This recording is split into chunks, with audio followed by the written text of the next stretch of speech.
Hey guys, you checking in. I've made a graphics card video in a while. The last one I did make a graphics card video, I was talking about the Titan X, and yeah, I was just like, oh my god, I need to talk about the AMD processors because I haven't talked much about them. So to get the kind of stuff out of the way, I think their CPUs are great. They're affordable. They get the job done. You can do video rendering. Obviously, if you want to do like 3D modeling and higher end stuff, you're going to want to invest in an i7, but their octa-core rivals or competes perfectly well with the i5, and you're saving some money doing it. So honestly, an AMD CPU and NVIDIA GPU is not the end of the world. It runs just fine. So just kind of throwing that out of the boat. But let's talk about the present state of AMD GPU. So let's talk about the games first when it comes to the AMD GPU. So when we talk about games, back in the day we saw games like BioShock Infinite, Battlefield 4, like you're seeing on the screen right now, and some other games that I really just can't remember. But obviously when companies are, I don't know if they're bought out, but when AMD or NVIDIA get their hands on it, they make the games so they run better on AMD or NVIDIA.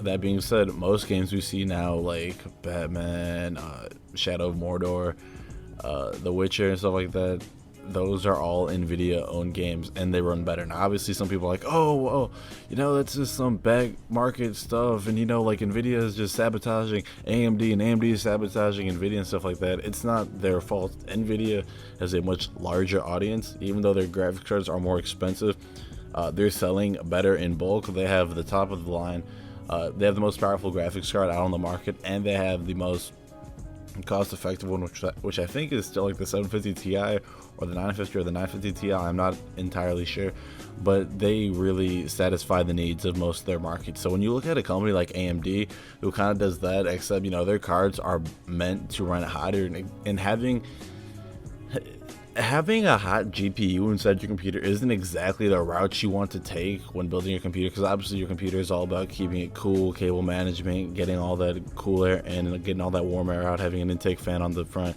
having an outtake fan on the back to really just get all that warm air out of your computer, especially if you're overclocking your cards.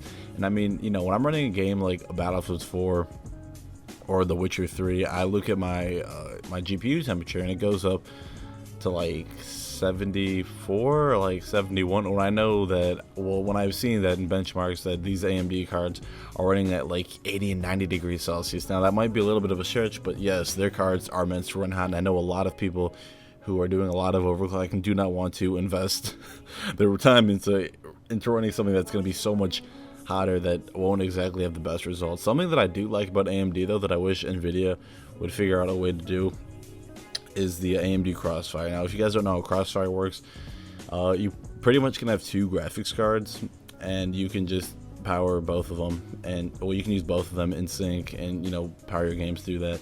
Now, I don't exactly know how I haven't seen the exact performance, but I know more or less the concept of it, if it's executed correctly. And if I know some people do it, then that's cool. Obviously some people don't like to do Crossfire and SLI because that doesn't exactly run over well in some games, because some games or most games aren't really optimized for SLI support. Not that all of them are or aren't, but I'm just kind of trying to avoid that. Now personally, what I have in my computer is like an i7-3770 at 5 gigahertz, a 980, and a 760 that I use for video rendering, and PhysX, PhysX is something that NVIDIA also has, which some people like it, some people don't. I'm personally a fan of it just because I have it, but if I didn't have it, it would not be the end of the world.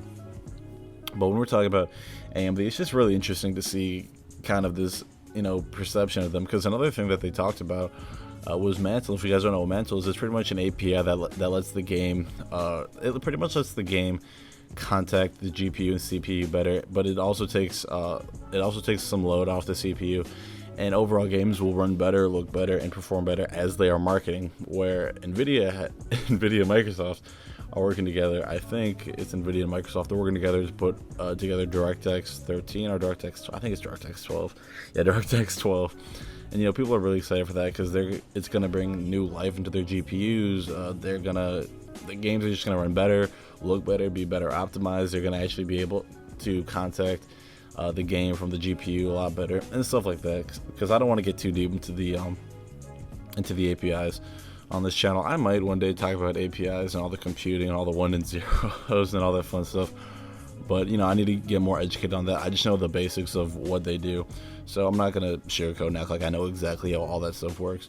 But nevertheless, you know, I feel kind of bad for AMD because it's kind of funny. Their cards aren't bad. They're just hotter. And you could see that NVIDIA, from buying out a lot of these big third-party games, are, you know, becoming more dominant in the market. I mean, you hear about games that just do not run well or do not run at all on AMD cards, where they run completely fine on NVIDIA cards. And even though like AMD cards are cheaper, they could be the better alternative for you if that is within your budget. Like, I saved up a lot of money for my computer. Obviously dumped a pretty penny into it, but you know, that's it's all for the YouTube channel and stuff like that.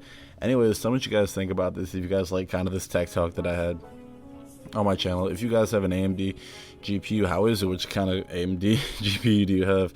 Do you run Crossfire? Do you get the free games that AMD promotes and stuff like that? Anyways, guys, that's all I have for you today. You should check it out. Tell me what you thought about this video and take a good one. Have a good one.